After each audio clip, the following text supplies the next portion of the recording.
Hi everybody, welcome back to Majestic Collectibles Flea Market Finds video. This is from the 2023 Memorial Day Blue Ribbon Flea Market, Dickinson County Fairgrounds in Spirit Lake, Iowa. Next flea market will be July 1, 2, and 3 in 2023. Same bat time, same bat channel, and same location if you didn't understand the Batman TV show references. Hey, if you guys get a chance, click like, hit subscribe, check out our other videos. We're gonna have a couple here. I'm gonna do kind of just a comic book one here. This is a couple of different finds, and the first one here with this stack, that is from a friend of mine, dealer friend of mine. I've known probably close to 30 years. Thank you, Jason. Did some swapping, and if you saw my Facebook post while I was up there, you know I got a pretty good key comic, and you're going to see that in this stack. First off, I got a couple of Ninja Turtles. I guess that's what, mini telephone, so it's like a, I don't know what it is, like a little kid's Rolodex or something. I'm not sure. Does not have a date that I could see. It's Mirage Studios, so I'm guessing, you know, late 80s, early 90s. Yeah, it just says copyright Mirage Studios. Here's a notebook. Assuming it's the same era, looks like the same packaging on it. Yep, still no date. This is fun. Masters of the Universe. Of course, I like Masters. A lot of people do. Super Adventures book. I thought at first it was a book and record. It's not. It says copyright 83, but I gotta tell you, it's sure. I don't think so.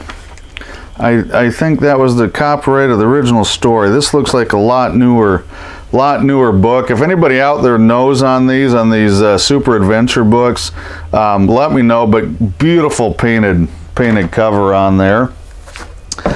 This is also from my buddy Jason. This was in his $5 tables. He traded me for these for some action figures. I guess I should have said that. So he traded action figures, and I'm trying to think what else. Toys, model kits is what we swapped on this.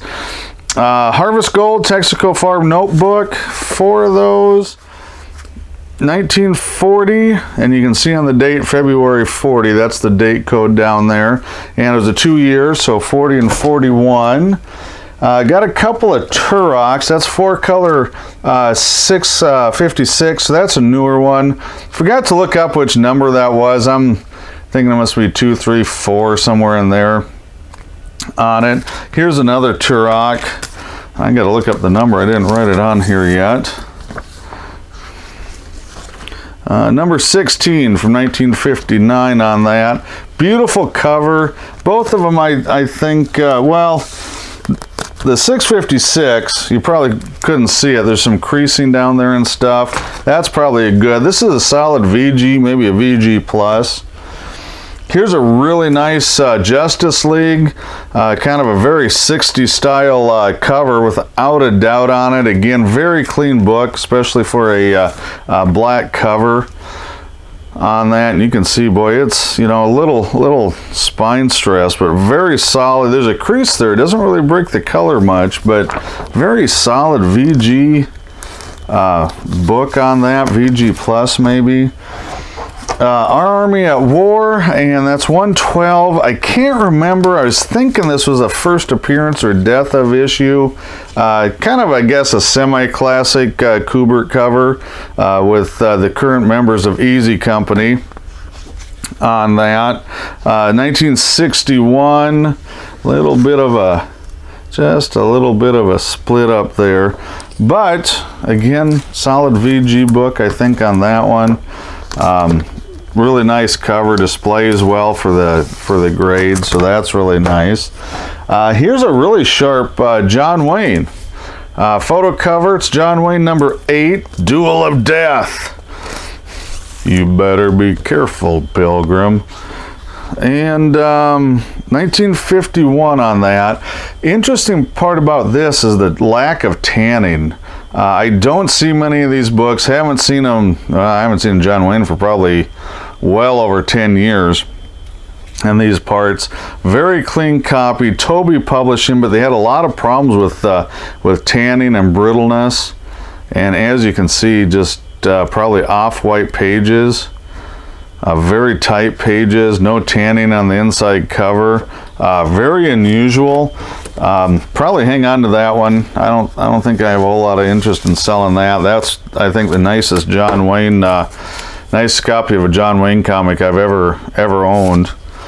And the big gun from the first batch, well, from the whole weekend really, Werewolf by Night, number 32. And of course, that's the first appearance of Moon Knight. And to those that were following on my Facebook page, one of my friends and customers, John, caught the fact that I had originally said Moon Knight 32, and he corrected me quick. That's what happens when you work 12, 14-hour days and you go back and try and think, which, you know, I have trouble thinking on a short day after a good night's rest. Again, you know, it's got some whitening there, some stress, little bit of a sub crease there, little bit of a crease there. I think it's a solid VG. Pages, you know, light tan edges, off-white to cream on the center, tight center fold, complete, so that's nice. Coupons in there. Just a really sharp book. Haven't had one of these for, gosh, I bet you it's been 20 years since I've picked one up anywhere. So it's been a really long time. Does tend to be a hard book to get. I do have another one. I was a big Werewolf by Night collector. Werewolf, Frankenstein, Tomb of Dracula guy. And with the help of another dealer friend of mine, John Hauser in Wisconsin, I was able to put a very high grade run of all three of those sets together. And then that was way before they got valuable. And now that, you know, this is a really high dollar book and in high grade, I thought, well, I need a reading copy because I'm not going to touch my other one. I've never graded it, but it's got to be at least an 8.5 on the other one I have. So I thought, well, this is perfect. So I finally was able to do that and get a reading copy. But a great book. So thank you to Jason for doing the trade. I think everybody came out of that pretty happy.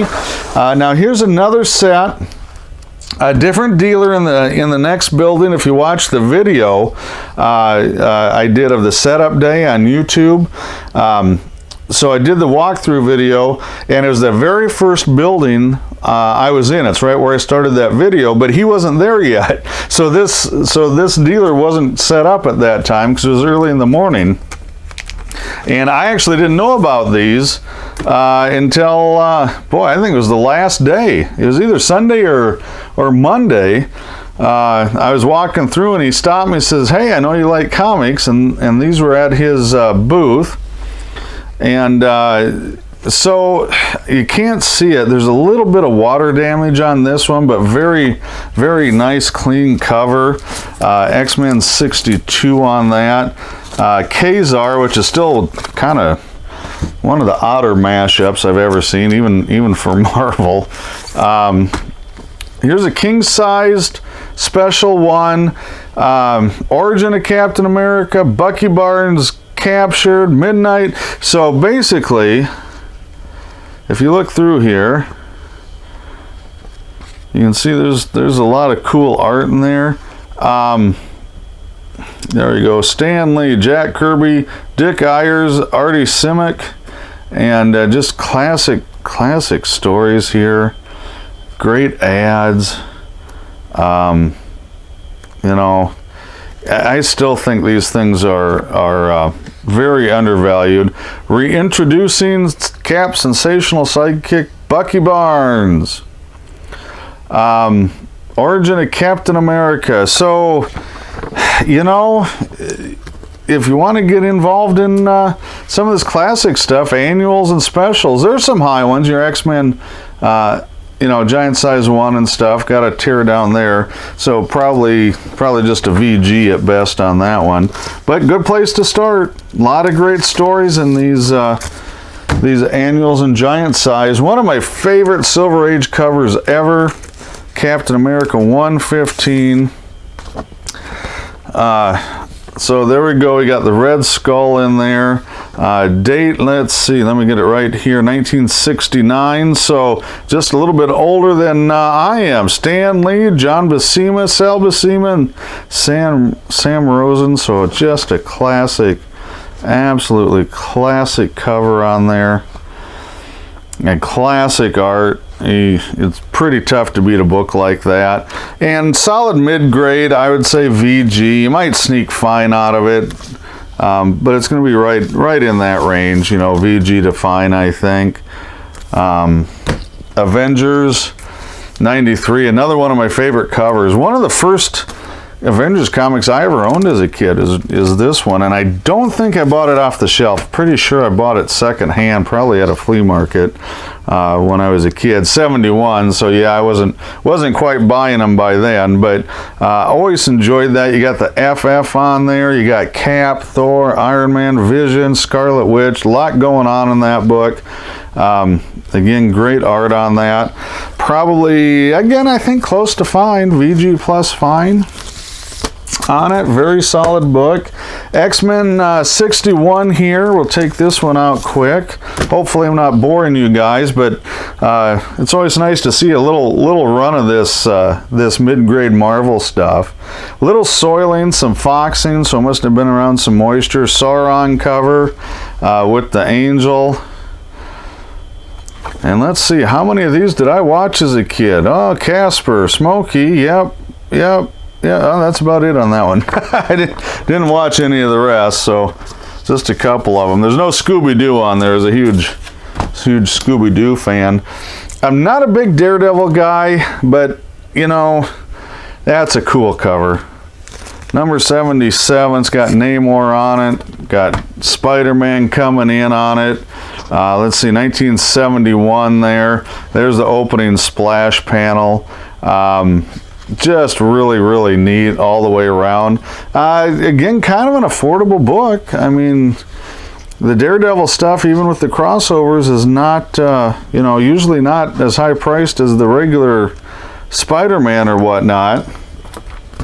And I would say that one's close to fine also. And that one probably is fine. That's a really clean book. Avengers 90.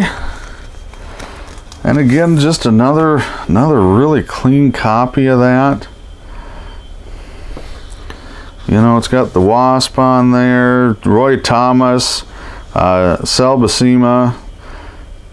I'm trying to see 71, which I think most of these are going to be 71 because I think they're all from, it must be from the same batch. I don't know if somebody had a subscription or they collected them. I don't know, but they did take pretty good care of them. I begged and boarded them. They did have sleeves on them when I got them, but they really just needed to be upgraded. A little bit of rubbing there. Yeah, I mean, gosh, how do you beat that stuff? Another great Avengers cover. Captain America 114. Oops, I missed that one. I didn't put a backing board in that. That was my fault. I'll have to leave that out. John Romita Sr., I believe, on the cover there. This has a little bit more wear and rubbing on it. Yep, John Romita Sr. on it. What's that? 70? Nope, 69 there. So that one probably is going to only be a VG. Got some soiling on it. And you'll see another book here that'll have that too. It must have been on top of the stack, I'm thinking. Giant size, 25-cent X-Men. Kind of got their older costumes on there yet. They did a lot of costume changes and swapping on X-Men. This is 71. I wonder if that might actually be a reprint story is why I'm thinking. That's always dangerous, I know. I can't remember. Sometimes it tells you, sometimes it doesn't. But usually they have a little box originally presented. Oh yeah, down there. So it looks like that, at least that first story is a reprint on that one. Oh, my phone's ringing. I will be right back. Sorry about that. I am back. I had a car in the repair shop and they were just calling to tell me the great and wonderful news. Oh, that's going to cost twice as much as we thought. Anyway, It's better than rolling down the road in a car without front brakes. This is the book I was talking about. It's a white cover. A lot of soiling on it, probably right in there at least, some light water damage. You can see the rust on the staple, so it must have got, I'm guessing, wet around the edges at the very least. Depends on your preferences. Water damage does tend to knock that grade down anywhere from fair to good, and I probably will put this some, I don't know, I'd probably put good on it and then note that it had light water damage of some type. Cool book here. Not worth a lot. I wish I could say it was worth a lot. It's got a real big doink right up there. I don't know if you can see it. I don't know if it hit something or what. It's solid VG, rubbing along the edge. I love this. This is another series that I put together. It's got the War of the Worlds series in there. I always kind of like that, you know, John Carter, Carson of Venus kind of stuff. So this is right in my wheelhouse, especially as a kid. Again, not really a valuable book. Here's another lower grade Captain America. You know, these white covers, they're just so delicate. Steranko. So it is a Steranko cover on there, but lots of foxing. Oh, I don't even know what that was. That clicked off. I don't know if you heard that click. There's something that was actually stuck on there. But a lot of foxing, got a big crease right there, tear up there. They just take a pounding because of the whiteness on it. You know, they pick up everything. Look at that splash page on that. Is that not fantastic? I mean, that is absolutely amazing on that. And very solid book again. I think it's just going to be at a good. Look at that, Silver Surfer 4, one of the hardest surfers to get a hold of if you're completing the run. And there it is. There's the ad for it right there with Thor and the Silver Surfer on there. So it'll probably end up being a filler copy for somebody or just a Steranko art fan. But again, at least it's solid. Doesn't seem to have the water damage the other one did. And this is the last one in this batch. Another great cover. Number 92, it's got right there. I don't know if you can see it. So I don't know. Oh, that did come off. I don't know. Something got on there. Must have been was on the other book too when it clicked off. Another great cover though on that. Let's see, 71 or 69 or which one is it? 71. And there's you know, there's one in the Vision and Pietro. And just again, nice off-white pages, very solid, nothing missing on it. Sometimes you get those Marvel stamps in here, and or a coupon. It's like, no, but they're all there. So that's it. That's my comic trade.